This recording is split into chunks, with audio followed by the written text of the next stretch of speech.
Last weekend, the news of the release of killers of Rajiv Gandhi and 14 other civilian and police personnel made the headlines.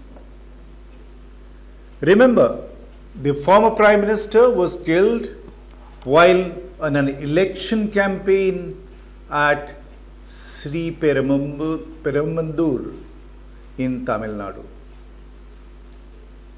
The attack had been masterminded by the LTTE, a Sri Lanka-based militant organization which was fighting for the Tamilian independence from the majority Sinhala-ruled Sri Lanka. The LTTE had cudgels to take against Rajiv Gandhi, who, as Prime Minister, had sent Indian peacekeeping force to Sri Lanka in 1987. The IPKF, they all believed, the LTTE believed, helped the Sri Lankan military to suppress the Tamilian armed forces who were fighting for a separate state. They decided to take revenge when Rajiv Gandhi lost office in 1989. A Tamilian group, including both Sri Lankans and Indians owing loyalty to the LTTE, hatched a terrorist plot to assassinate Rajiv Gandhi. On that fateful night on May 21st, 1991, at a political rally in Sri Perumandur near Chennai, they set off a suicide bomb that killed Rajiv Gandhi instantly. More than 15 people surrounding the Prime Minister at the spot also lost their lives. They were not the targets, but they constituted the collateral damage in the terrorist attack. Some conspirators themselves were killed. Others, who were in cahoots with the terrorists and survived the attack, were arrested.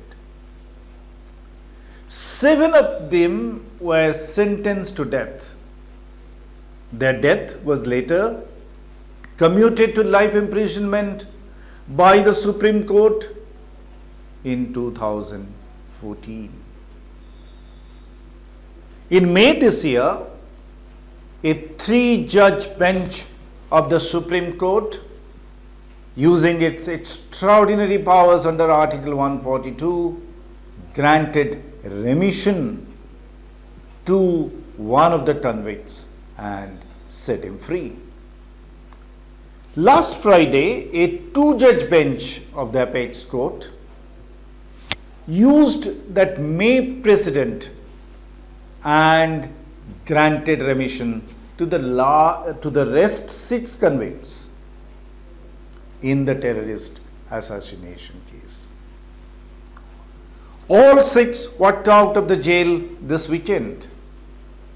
Yes, those convicts had already spent 31 years in jail. Yes, that is a ground, but is that ground enough for convicted terrorists to walk out of jail? The Supreme Court says it ordered their release because the Tamil Nadu governor since 1918 was sitting over the recommendation of the Tamil Nadu cabinet granting remission to all these 7 convicts. But is it the Supreme Court's job only to follow and enforce procedural matters? Must it not look at the substantive issues involved in the recommendation of the state government to release the terrorist from the incarceration? Does Tamilian subnationalism override the national concern for united action against terrorist activities. But it is not the Supreme Court alone. The political parties, both regional and national, did not cover themselves in glory over the issue. The Tamilian parties, both DMK and AIADMK, have consistently believed that they would get political mileage by asking for the release of the Tamilian terrorists. I wonder, how can the Tamilian population in this country forgive these short-sighted Tamil politicians who are bothered about the 7 Tamilian terrorists, but not about 14 innocent Tamilians who were killed along with Rajiv Gandhi in that suicide bomb attack? The conduct of both the national parties, Congress and the BJP, has been equally scandalous.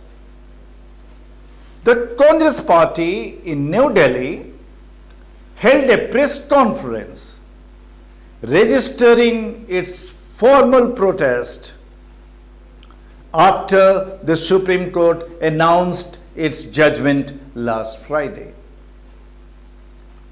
But what has been the stance of the Tamil Nadu unit of the Congress all these years?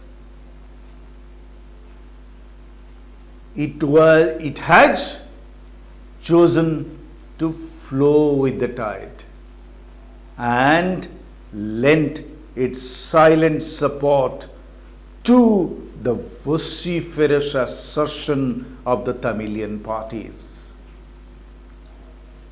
The hypocrisy of the BJP is also all evident in this sordid episode. Yes, the party writes on hyper-nationalism. Yes, it makes a big issue of terrorist attacks by Muslims. But in this case of terrorist act of Tamilians, its reaction was strikingly muted.